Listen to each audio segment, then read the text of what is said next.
Chapter 17: Infection Prevention and Control in the Hospital and Home.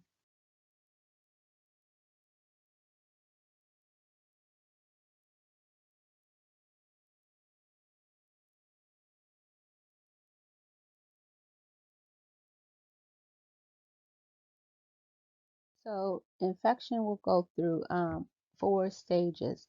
And so, you have your incubation period being stage one, your prodromal stage being stage two, and your illness period being stage three, and then the convalescent period being stage four. So during stage one, incubation period, that's when the organism or infectious disease actually enters the body. And that's the time from when it enters the body until you actually start to see symptoms in the body.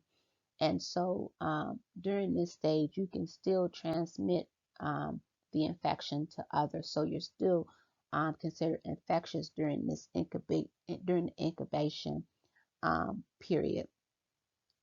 The second stage being the prodromal stage. That's the short time when you start to notice some symptoms. Maybe you start to get weak or losing your appetite or whatever. So that's the time when you start to have some vague symptoms up until the time you have specific symptoms. Now I'm throwing up, I got diarrhea, so you got some specific symptoms up until that point. And so you're highly infectious during this period. All right, so stage three, that's the illness period. So during this period, I'm really sick, right? I'm not eating, I have a fever, I'm vomiting, I've got diarrhea, whatever. I'm really sick during this period when we're in the illness phase. And so I'm taking, whatever medications I need to help relieve this. Maybe I'm on antibiotics, maybe I've taken an antipyretic for my fever, or, maybe I'm taking antidiarrheals or whatever to during this illness period. And so the severity, how severe your illness will be and how long your illness will last, depends on virulence of the pathogen. So virulence means how harmful is the pathogen. For instance, when we're talking about say for instance COVID-19 versus a common cold, COVID-19 is probably going to be more harmful than just your common cold. And also the severity and duration will depend on a person's susceptibility. So remember, we talked about those individuals with poor nutrition, or those individuals with chronic comorbidities, chronic illnesses, or things like that, individuals with decreased immune systems.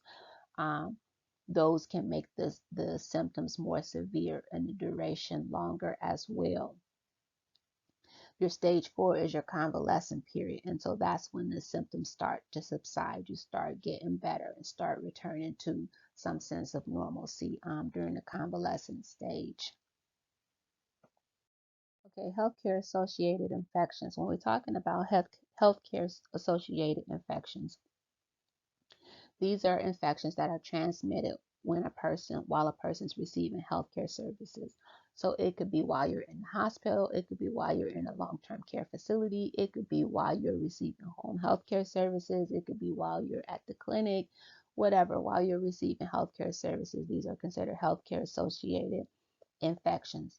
And so healthcare associated infections, they you know, increase, put a lot of burden on people's. They increase your financial responsibilities, because now we got to take care of this other infection on top of what you was here for in the first place. They increase your financial, they increase your sickness. Now you're sick from, getting the infection or whatever.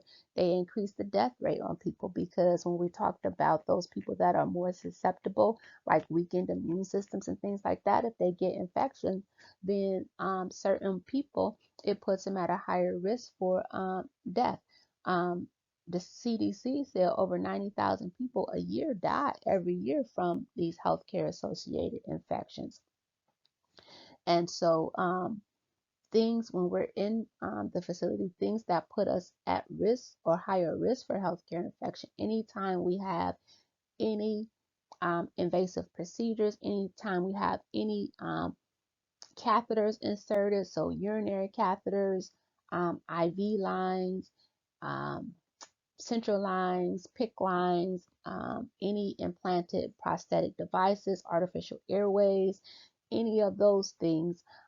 If we have an immune system that's compromised, all those things put our patients at greater risk for developing healthcare associated infections.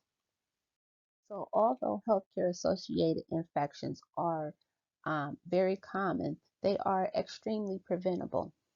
Most of the time, these infections occur because the healthcare provider is not following protocol. They're not following hand hygiene, not just your simple hand hygiene precautions. If a procedure requires sterile technique, failing to follow sterile technique procedures. For nurses, things that we do that require sterile technique, inserting an IV, inserting a urinary catheter, um, performing trach care and trach suction, and those things require sterile procedures. And of course, anytime a person has a surgical or invasive procedure, those will all require um, sterile precautions.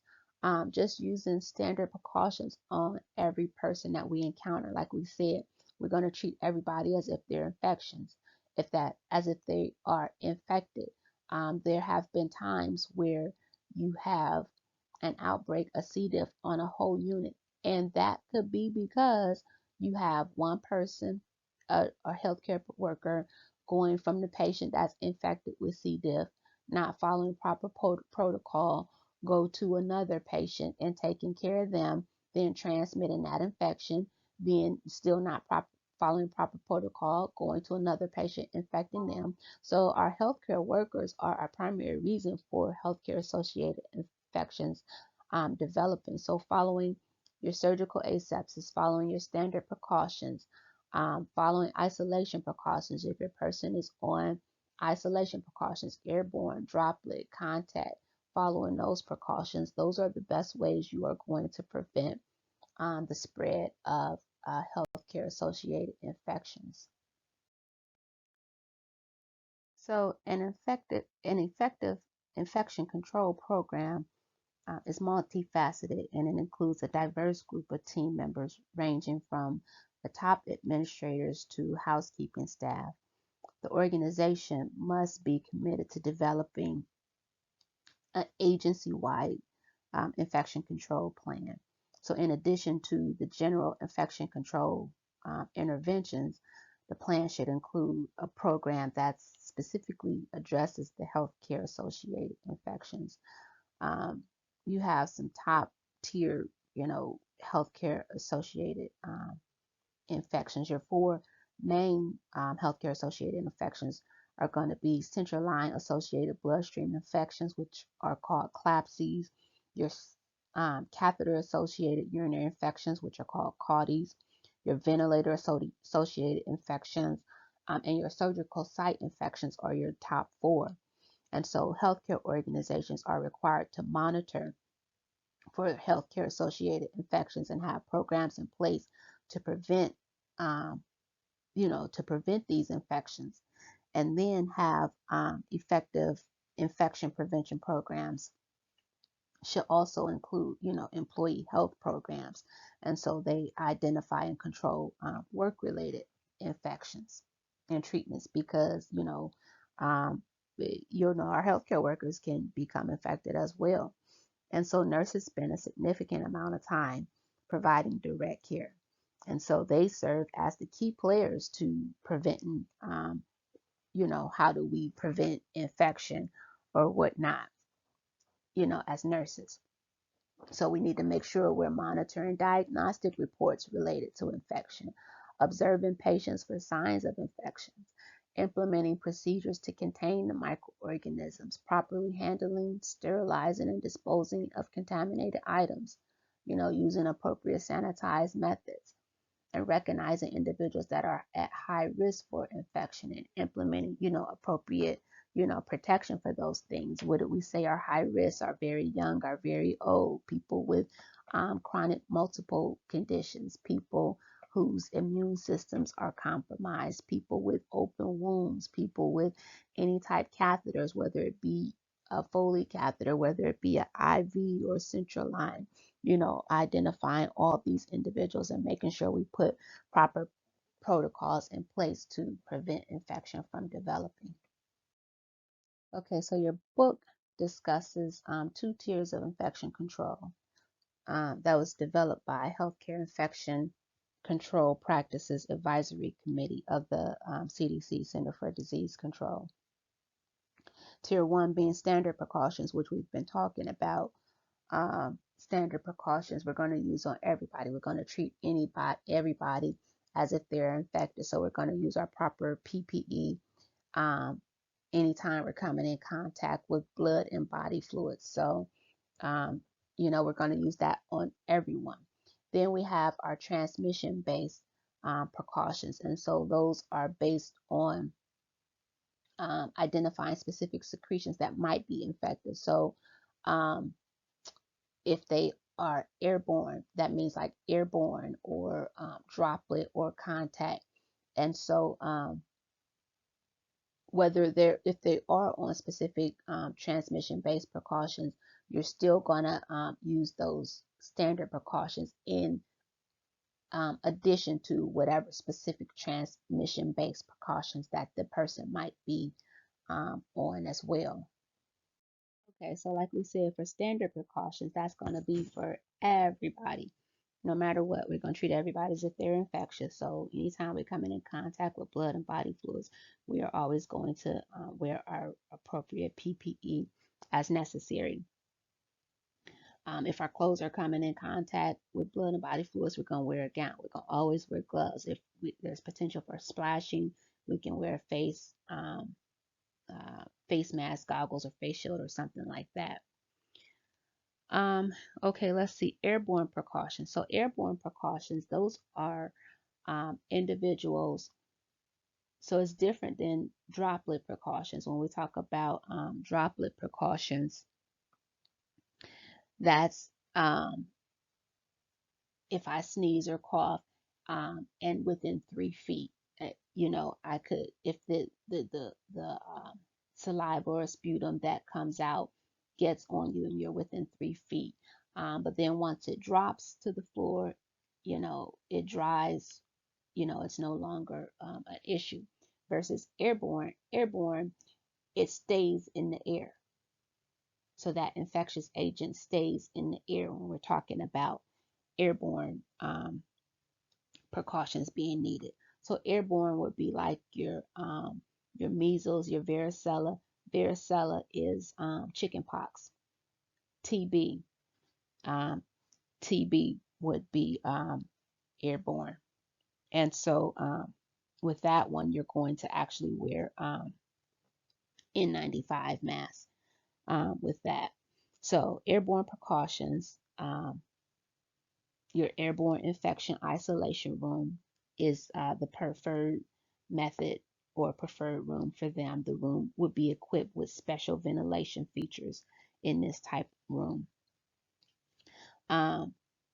If it's not available, then you want to mask the person or the patient and place them in a private room with the door closed until the patient can be transferred to a airborne infection isolation room. But you want the door always closed with these individuals.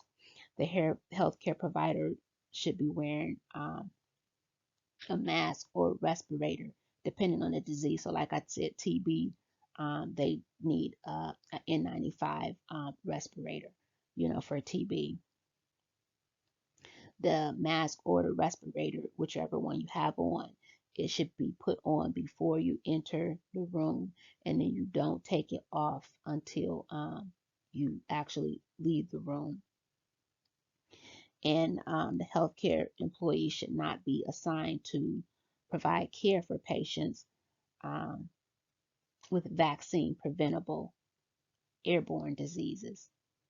So like chicken pox and things like that. So say for instance, you're a healthcare worker and you've never received the chicken pox vaccine, then you should not be assigned to take care of a patient who has chicken pox. Or if you're pregnant, then you should not be assigned to take care of a patient that has chicken pox or shingles. Droplet precautions. So droplet precautions, that would be like meningitis, pneumonia, diphtheria. And so like I said, these are the droplet can reach you within 3 feet, but it doesn't stay in the air. And so for these patients, a single patient room is the preferred method. Um, if you have another person, say I had to put another person with pneumonia in the same room with you, then you want more than 3 feet separation in a multi-patient room with the curtain pulled, between the two patients. So with these people, you want to wear a mask, a surgical mask. The respirator is not necessary for droplet precautions. When in close contact with the infectious patient, you always want to have that mask on. Put the mask on when you enter the patient's room, and when transport of that patient is required, a mask should be worn by the patient. Contact precautions. So contact precautions would be like wounds that are infected, um, people with herpes simplex, or like C. diff. Those would be contact precautions. So again, single patient room is preferred, but if you have to put another patient in there with that same disease, or you can, 3 feet or more separation in a multi-patient room. When you enter the room with these patients, you want to have gown and gloves for all interactions that would require patient contact. You want to put your PPE on when you enter the room and take the PPE off before you exit the room. So there should be um, biohazard waste in the room where you can dispose of all your PPE appropriately in that room. All right, so for your personal protective equipment, like we said, you're never going to touch your bare hands on any of the equipment that contains blood or body fluids or anything like that. You're always going to wear gloves anytime you come in contact with any type of blood and body fluids, saliva, urine, feces, whatever. You're going to always have your gloves on. The only time that you are not going to wear gloves on if you're coming in contact with intact skin, or um, you know things that are not soiled. Um, so you don't have, you wouldn't need to wear gloves if you're not touching anything that's not soiled, or intact skin or whatnot. So we've talked about how to put PPE on and take it off the proper way. So first, you want to put on your gown, followed by your mask or respirator, then your goggles or face shield, and then your gloves will go on last.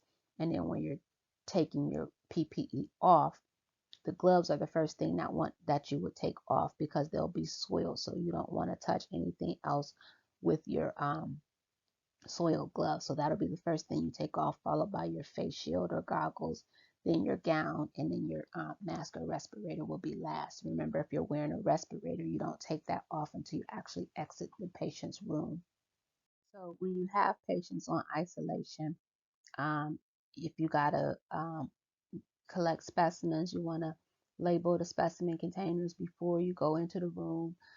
Collect the specimen and put it in a leak-proof container without contaminating the outside. Any soiled linens, you want to handle that as little as possible. Roll it up, put it in a linen hamper that's inside the patient's room. Anytime you want to always wear gloves. Anytime you're collecting specimens, whether it be blood, urine, feces, whatever, When you're handling, you want to wear gloves when you're handling the contaminated linen. And like I said, you want to you should have a linen hamper specifically in the isolated patient's room. And then there should also be a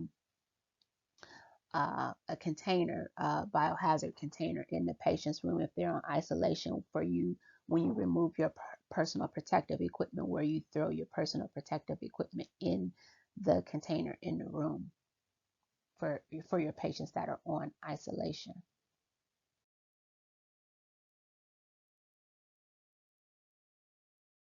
So for our patients that are on isolation precautions, any reusable equipment should be specifically for that person. So it should be, have their name on it, and specifically in the isolation room for that person. So we're not using it, from patient to patient.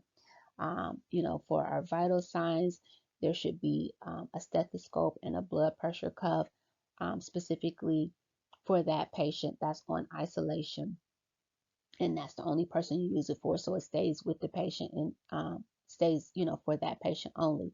And then when they're discharged, you'll dispose of it in the trash once they're discharged. And like I said, any reusable equipment is just for that person. If it does get soiled, you'll clean it, per facility protocol, however you are to clean and disinfect, the equipment or whatnot for that person. Make sure they have a balanced diet, provide opportunity to sleep, decrease stress. All these things will help promote healing. Okay, so your individuals that are on precautions, again, they should be in a private room. That's preferred. But if that is not possible, then you want to place them in a room with a patient that's infected with the same organism. So, if your patient has C. diff, then, put them in a room with another patient with C. diff if it's not possible to have a private room. But remember, we said, trying to have them, 3 feet or more, or more than 3 feet separation. Transporting the patient, you want to try to not have to transport the patient anywhere. But if you do have to transport the patient somewhere, um, they should be wearing, a mask when they're um, outside the room. Okay, so infection prevention and control in the home.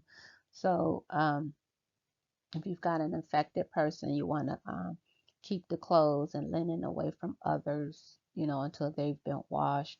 Um, Teach your patient and their family about good hand hygiene. Just like we talked about hand hygiene for the healthcare workers, it's the same, good hand hygiene for patients as well. It has the same effect. Disinfecting the bathroom using 1 part bleach, 10 parts water. Wash the dishes in scalding water and let it dry. In your book, there's actually uh, a box 17.4 on page 252. It goes over some infection prevention measures in the home. For example, well, the first thing, obviously, washing hands, because again, that's the most effective way to prevent the spread of organisms and germs and things like that. Washing hands before eating, before, during, and after handling or preparing food, before dressing a wound, before giving medicine, before inserting contact lenses, after um, giving medications. You want to, and it goes over, wet your hands, apply soap, briskly rub hands together for 20 seconds, um, rinse thoroughly with warm water and dry it with a clean paper towel. So routinely cleaning surfaces in the kitchen, clean the counters, the cutting boards, all other surfaces before, during, and after preparing food, especially meat and poultry, so your raw foods especially. Um, Use hot soapy water and scrub the cutting boards. In the bathroom, you want to clean and disinfect the surfaces regularly.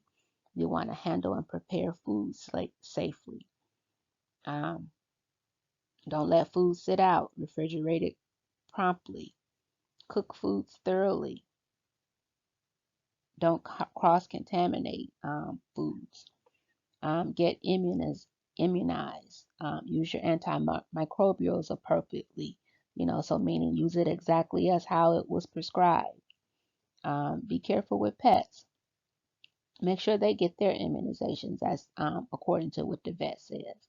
Clean their litter boxes. Make sure you're careful with children. They're not, playing with the pet and the litter boxes and stuff, and then putting stuff in their mouth, putting their hands in their mouth and stuff like that. And avoid contact with wild animals. Okay, so these are some more infection prevention and control measures to teach your patient in the family. I mean, in the home. If they're using needles in the home and they don't have those red sharps containers, they can use a heavy plastic jug um, with a secure top to hold the needles. So, for instance, an empty bleach jug or something, those empty bleach containers or something like that would be okay to use. They they never want to throw them in the trash or whatnot. Um, you know, People in their family that's taking the trash out could potentially get stuck, or even the garbage man, when they're picking the trash up, or anybody could potentially get stuck, just throwing them in the trash can. So make sure you teach them to not do that. Teach them to use clean gloves for wound care or when they changing their dressings or whatever. And teach them to, make sure they're keeping the patient's room clean frequently as well. So, protective isolation. So, protective isolation is a little bit different. This is used when patients are immunocompromised. So, you have a patient who's severely immunocompromised. So, say for instance, they have cancer, or and they're getting chemotherapy or whatever. So they're severely immunocompromised. So they are at risk for developing infections. Remember, we said our patients that whose immune system is weakened, they're not able to fight off infections as well. So these individuals need protective isolation. Um, the patient should be in a special room with its own ventilation system. No one with an active infection should be allowed in the patient's room. And make sure you're following your facility's policies and procedures as far as isolation precautions go, because you may be required to wear your personal protective equipment into the room as well.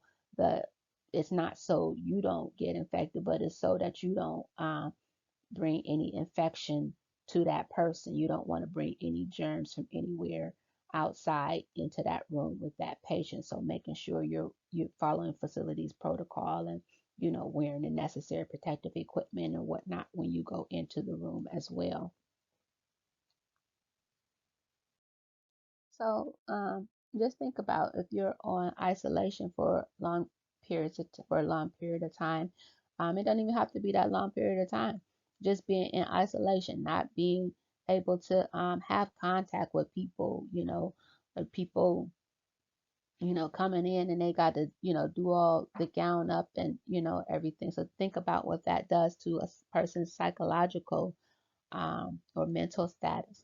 And so, they might have boredom, disorganized thoughts, start to get depressed, start to hallucinate, start to have panic attacks, um, sleeping excessively during the day or anxiety, so these are all some things that can start to occur if you got a person that's in isolation.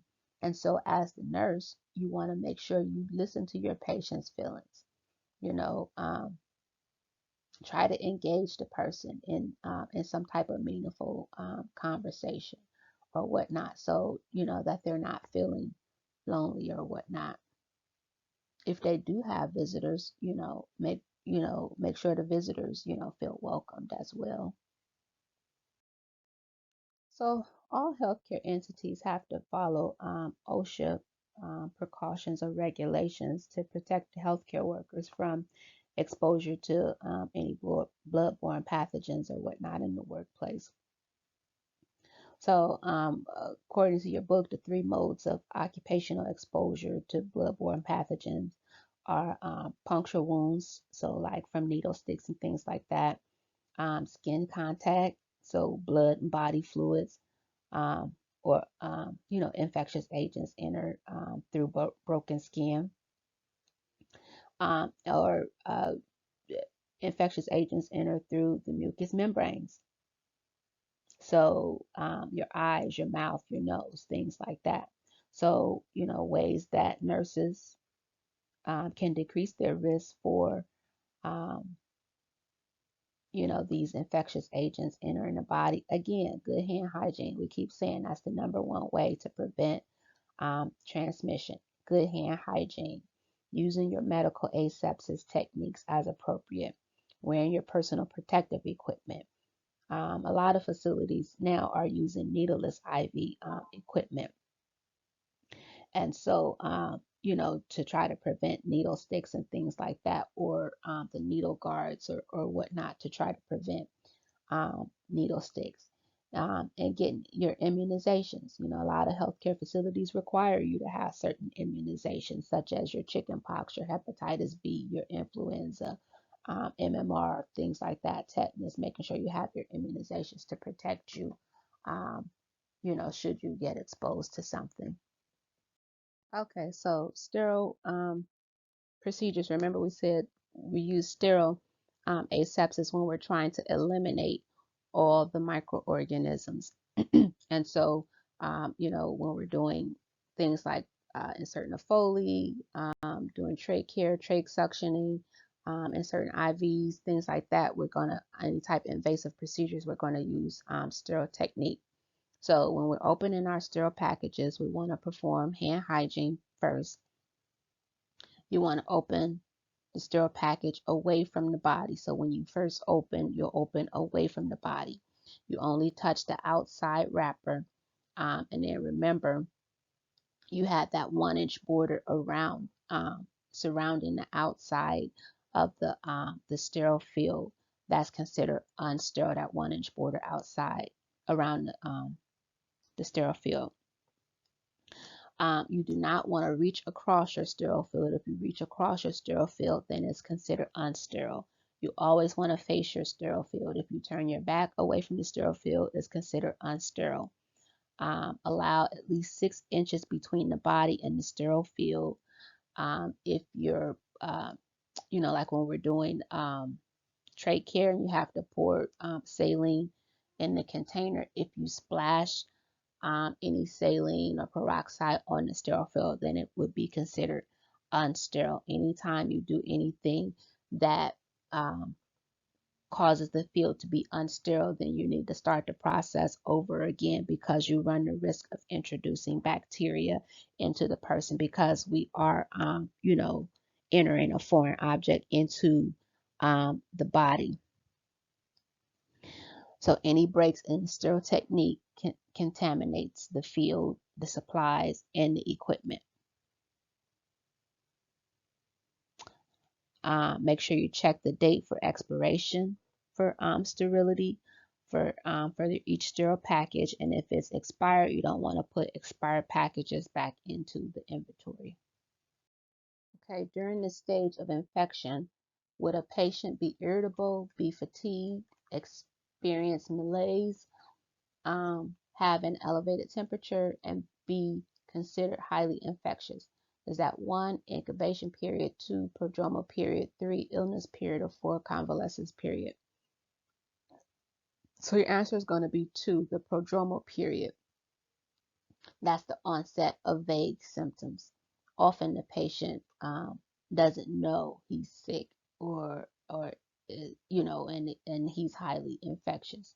The incubation period is the time from when the infection enters the body until you actually have the onset of symptoms. And the illness period is when you're experiencing, the signs and symptoms, they're full force, the diarrhea, the nausea, the anorexia, everything. Um, and then the convalescent period is when the symptoms start to subside. So your answer here is going to be two, prodromal period. Mary is taking care of a patient with tuberculosis. What specific type of precautions should Mary take? 1. Standard precautions. 2. Airborne precautions. 3. Droplet precautions. Or 4. Contact precautions. So your answer here is going to be 2. Airborne precautions. So remember, you're always going to do standard precautions no matter if they're on specific isolation precautions or not. No matter what, you're always going to do standard precautions. But she has tuberculosis. So in addition to the standard precautions, we have to implement airborne precautions. So standard precautions, that's going to be a given no matter what. They're going to be on standard precautions. But tuberculosis, you need airborne precautions for this person because the transmission of this disease is airborne. Droplet precautions are used for transmission of diseases that are just droplets. So droplet meaning they don't stay in the air, like meningitis. Contact precautions are used for illness transmitted by direct contact, such as C. diff or hepatitis A or something like that. So this answer is 2. Airborne precautions.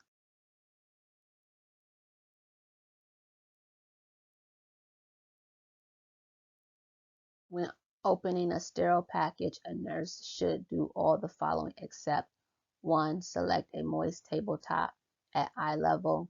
2. Wash hands and obtain equipment. 3. Open packages away from the body, opening the distal flap first.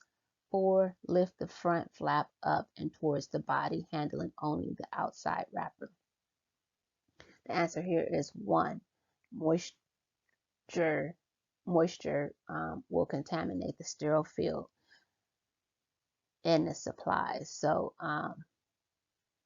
anything below the waist level is considered contaminated. And then you want to wash your hands, obtain equipment, obtain package away from you, and lifting the front flap up and towards you are all appropriate. So the answer here is 1. Select a moist tabletop at eye level.